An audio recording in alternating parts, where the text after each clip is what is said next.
ओम मंडली भारत माता शिव शक्ति अवतार। ओम नमः शिवाय। भारत माता शिव शक्ति अवतार। आज है 6/8/2024। रिवाइज डेट है 8/3/63। लाडले बच्चे, गायन है भगवान ने आकर पत्थर बुद्धि गरीबों को पढ़ाया है, फिर भी कोई समझते नहीं। मनुष्यों के बुद्धि को जैसे कि ताला लगा हुआ है। बाबा आकर अब इन अबलाओं माताओं का ताला खोलते हैं। आज गीत है योगी आया लेके संदेशा। ओम नमः शिवाय। ये मिक्सचर गीत है।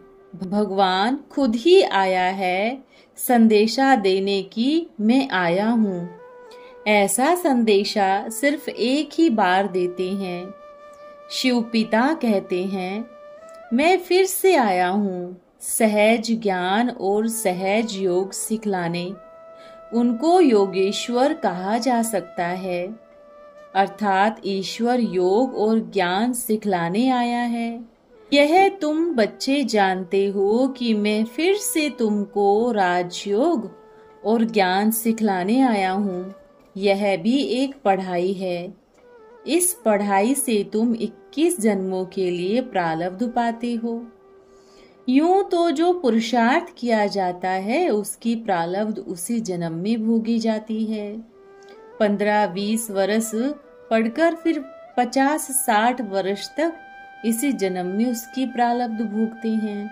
परंतु यह तो वंडरफुल नॉलेज है जो भगवान खुद आए भक्तों को पढ़ाते हैं, क्योंकि ज्ञान से भक्तों की सद्गति करनी है। भक्ति से तो भक्तों की दुर्गति हुई है। यह दुनिया नहीं जानती। वे तो सद्गति को ही नहीं जानते, दुर्गति को ही सद्गति समझते हैं। समझते हैं जब तप तीर्थ से भगवान को प्राप्त करेंगे, परंतु भगवान को तो हम तब प्राप्त करते हैं जब वो खुद आकर हमको ज्ञान देते हैं। भक्ति तो सभी करते हैं, सभी गुरु लोग भी भक्ति ही सिखलाते हैं। वेद शास्त्र पढ़ना यह भी तो भक्ति मार्ग है। जब भक्ति का अंत होता है तब भगवान आते हैं भक्तों को ज्ञान देने के लिए। भक्ति भी पहले पहले अव्यभिचारी सतो प्रधान थी, एक की भक्ति करते थे। इस समय तो तमो प्रधान व्यभिचारी भक्ति है। अब भक्ति खत्म होने वाली है। जब अव्यभिचारी भक्ति थी तो कुछ दम था, अब तो सब झूठ है। झूठे चित्र बनाना, तीर्थों आदि पर धक्का खिलाना कितनी मनुष्यों की दुर्गति करते हैं, परंतु मनुष्य थोड़े ही समझते हैं। भगवान समझाते हैं कि ये तुमको आदि मध्य अंत दुख देते हैं।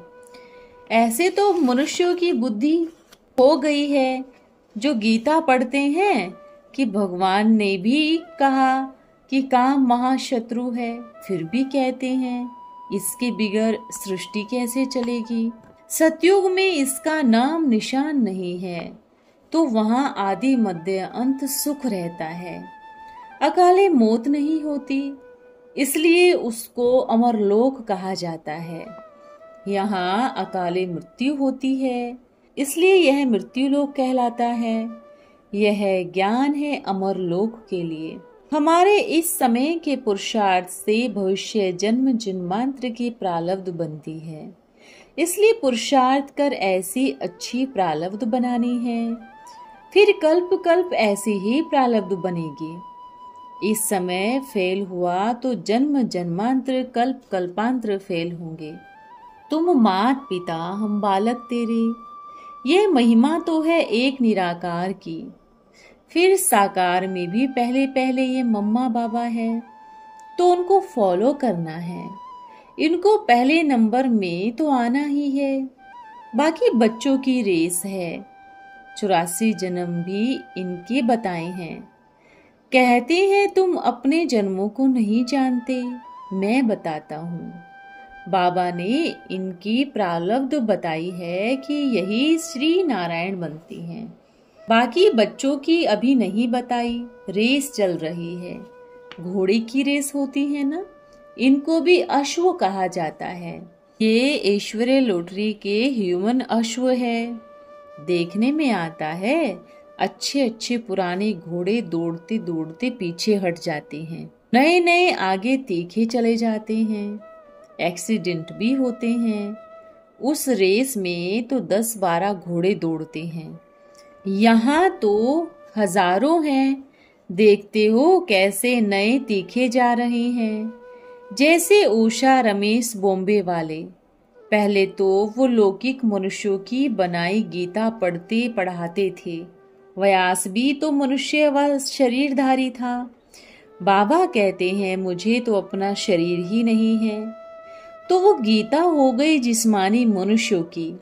सच्ची गीता तो निराकार परमात्मा ने गाई है। फिर तो वह ज्ञान ही गुम हो जाता है।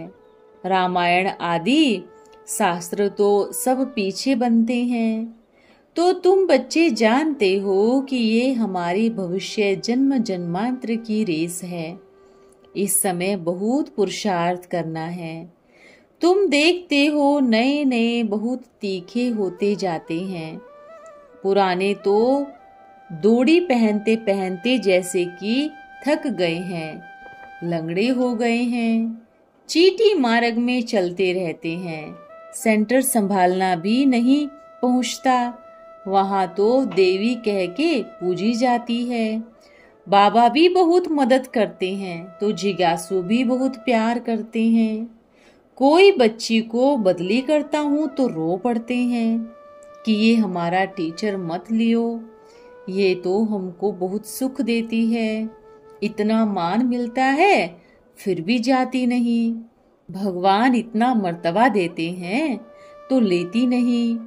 तो शिव पिता समझाते हैं कि इस समय तुम्हारा पुरुषार्थ बड़ा जबरदस्त है। थोड़ी गफलत से तुम अपनी तकदीर को लकीर लगाती रहती हो। अपने ऊपर कुछ तरस करो। मैं तो राजयोग सिखलाने आया हूँ, परंतु तुम भी कृपा करके पढ़ो, सर्विस करो ना, प्रजा भी तो बनानी है। यह बहुत वंडरफुल नॉलेज है।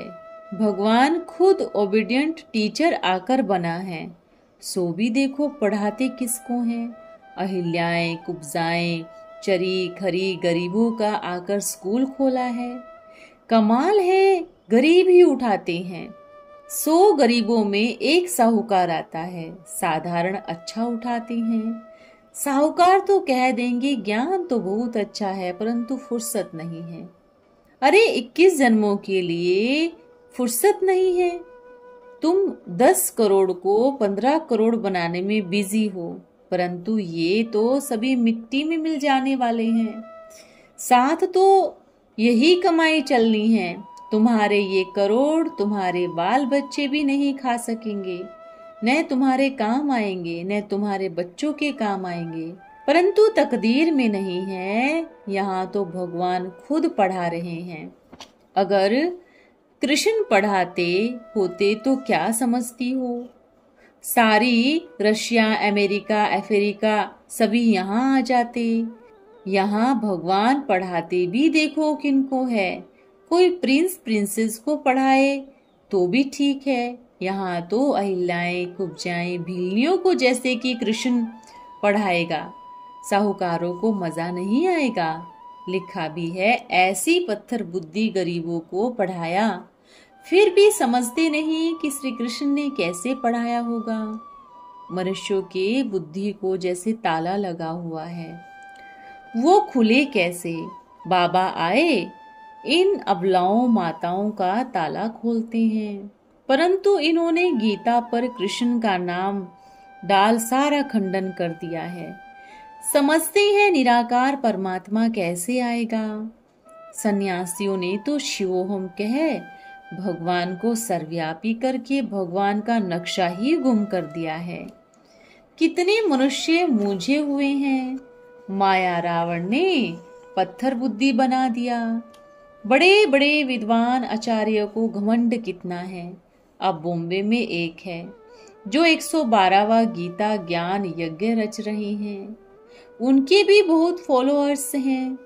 अब भगवान ने तो एक ही बार आकर गीता ज्ञान सुनाया, ये यज्ञ रचते रचते ही मर जाएंगे। कितना मनुष्यों को दुवन में फंसाते हैं। बच्चों में हिम्मत चाहिए जो गवर्नमेंट को कहे कि ये क्या कर रहे हैं। शिव पिता कहते हैं, मेरे सामने भी देखो कितनी आर्टिफिशियल गीता सुनाने वाले हैं। इसलिए सच्ची गीता ज्ञान समझने में मनुष्य मूंझते हैं। जंगल से निकालने में तकलीफ होती है, कांटे भी सहन करने पड़ते हैं, विद्वान पंडित सामना करते हैं। यह ज्ञान तो बड़ा सहज है। शिव पिता कहते हैं, अपने को ब्रह्मांड का मालिक समझो, फिर आकर सृष्टि के मालिक बनेंगे। अपने से भी ऊंचा पद बच्चों को देते हैं। कैसा बाबा वंडरफुल जादूगर है। बाबा की नॉलेज भी फर्स्ट क्लास है, तो पद भी फर्स्ट क्लास है। बल्कि एयर कंडीशन जहां न सर्दी न गर्मी, सदाबहार फागुन की मौसम सदा रहती है। कितने बच्चों का बाबा को ख्यालात रहता है, तो भी रात को जाग जाग कर बाबा को याद करती हैं, विचार सागर मंथन करते रहते हैं। कितने बच्चे हैं जिस्मानी बच्चों से भी रूहानी में प्यार जास्ती हो गया। कितने बच्चों को पत्र लिखने पड़ते हैं, फिर भी बाबा की याद रहती है, वहां जाना है। लौकिक कोई भी संबंध में ममत्व नहीं जाना चाहिए, वो मार डालता है। न लोभ चाहिए। कोई कोई का किसी चीज में इतना मोह रहता है जो बात मत पूछो। शिव बाबा का यज्ञ है ना, उसका ट्रस्टी हो रहना है। सब कुछ शिव बाबा का है। यज्ञ की पाई पाई मोहर बराबर है। देह भान छोड़ना है, जो चाहिए सो ले सकते हैं। फिर भी माया है ना, बहुतों में हबस रहती है। यहाँ ऐश्वर्य खजाने से कोई चोरी करे, यह तो महापाप है। उन मंदिरों से चोरी हो जाती है, यह तो भगवान का यज्ञ है। यहाँ कभी भी कोई उल्टी बात नहीं होनी चाहिए, बहुत परहेज है। अच्छा, आज नलिनी और रजनी बॉम्बे जा रहे हैं, टेप में याद भी भर लेते हैं। शिव पिता सपूत बच्चों को ही याद करते हैं। शिव पिता को जिस बच्चे ने सुख दिया होगा, अंत में उनको ही याद करेगा ना। अभी तो सुख देने वाला एक ही शिव पिता है। अंत काल भी कहते हैं ना, राम राम कहो, क्योंकि वो सबको सुख देने वाला है। उस शिव पिता को भी सुख देने वाले बच्चे हैं ना, तो शिव पिता बच्चों को याद करते हैं। आए ही हैं बच्चों को ज्ञान श्रृंगार कर ले जाने के लिए, तो सर्विसेबल बच्चों में जरूर मोह रहेगा। तुम बच्चों को बहुत रहम दिल बनना है। बाबा कहते हैं, बच्चे सुखदाई बनो। मनसा वाचा कर्मणा किसको भी दुख न दो। भल पवित्र तो यहाँ रहते हैं, परंतु फिर भूत हैरान करते हैं। इसमें बड़ी मेहनत चाहिए, नहीं तो पद भ्रष्ट हो पड़ते हैं। ये ह्यूमन रेस है। बाबा के गले का हार बनना है। बाबा को याद करेंगे तो जायदाद भी याद आएगी। शिव पिता को पूरा याद नहीं करते तो जायदाद भी कम मिलती है। गांधी को भारत का बापूजी कहते हैं। ये तो बात के पुलाव बहुत खाते हैं। मेयर को भी फादर ऑफ सिटी कहते हैं। ऐसे तो पादरी को भी स्टूडेंट्स फादर कहते हैं। फिर वो तो टीचर है, उनसे पढ़ाई का वर्षा मिलता है। सच्चा सच्चा फादर तो है, जिससे स्वर्ग की बादशाही मिलती है। तो ऐसे शिव पिता जिससे बेहद का वर्षा मिलता है, उनको कितना याद करना चाहिए। उनके डायरेक्शन अमल में लाने हैं। बाबा सभी के प्रति डायरेक्शन देते हैं।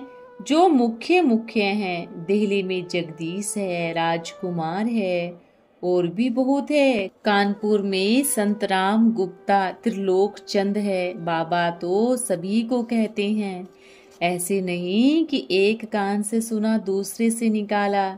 ऐसी ऐसी चिट्ठियां लिखो तो सर्विस जल्दी जल्दी बढ़े। करोड़ों को ज्ञान मिलना है, बहुत सर्विस करनी है, डरना नहीं है। यह भी लगा हुआ है कि कृष्ण को जेल में डाला, यह भी कोई बड़ी बात नहीं है। औरंगजेब ने भी अपने बाप भाइयों को जेल में डाला था। आजकल तो भाई भाई का खून करते हैं। चीनी हिंदू भाई भाई कहते थे, अब एक दो को मार रहे हैं। आज वजीर है, कल जेल में डाल देते हैं। राजा को तख्त से उतार गोली से उड़ा देते हैं। अच्छा, आज तो होली है, दुनिया में धूल बरसाती है। यहाँ तुम्हारे पर ज्ञान वर्षा हो रही है। कहाँ भी निमंत्रण मिले तो खुशी से सर्विस कर आना चाहिए। हम हैं ईश्वरीय औलाद, वास्तव में तो सभी हैं, परंतु जबकि शिव पिता को जाने ईश्वरीय औलाद तब बने जब ब्रह्मा मुख वंशावली बने। सो तो होती है संगम पर, इस समय ही शिव पिता सन्मुख आते हैं। आत्मा परमात्मा अलग रहे, अब शिव पिता इस तन द्वारा तुम बच्चों के सन्मुख बैठा है, तुम बच्चों को वर्षा देने। बेहद के शिव पिता का वर्षा भी बेहद का है। आधा कल्प के बड़े दुश्मनों का किसको भी पता नहीं। तुम जानते हो इस पर जीत पानी है। हमारी रस्म रिवाज भी दुनिया से निराली है। हम तो यज्ञ का पवित्र प्रसाद करके भेजते हैं। यज्ञ का प्रसाद खाएंगे तो हृदय शुद्ध होगा। आसुरी दुनिया से काम तो निकालना पड़ता है। हम परदेशी हैं, जैसे बाबा आया है वैसे हम भी आए हैं स्वर्ग की स्थापना करने। तो अब अपने स्वीट होम को याद करना है, जहां अब लौटना है। यह चक्र हमारा लगता ही रहता है। अच्छा, बच्चों को गुड मॉर्निंग। अच्छा, प्यारे बाप दादा को गुड मॉर्निंग। ओम नमः शिवाय। आज का वरदान है अलौकिक अव्यक्त स्वरूप भव। यह स्मृति आती है कि हम ही कल्प पहले थे, अभी भी फिर से हम निमित्त बनेंगे। जिसको यह नशा रहता है उनके चेहरे में खुशी और ज्योति रूप देखने में आता है। उनके चेहरे में अलौकिक अव्यक्ति चमक रहती है। उनके नैनों से मुख से सदैव खुशी ही खुशी देखेंगे। देखने वाले ही अपना दुख भूल जाएंगे। तो अब तुम्हारे चेहरे से सर्विस हो, न बोलते हुए भी आपका मुख सर्विस करे।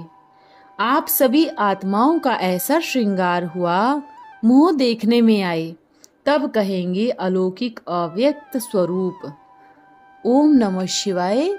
धन्यवाद बाबा, धन्यवाद।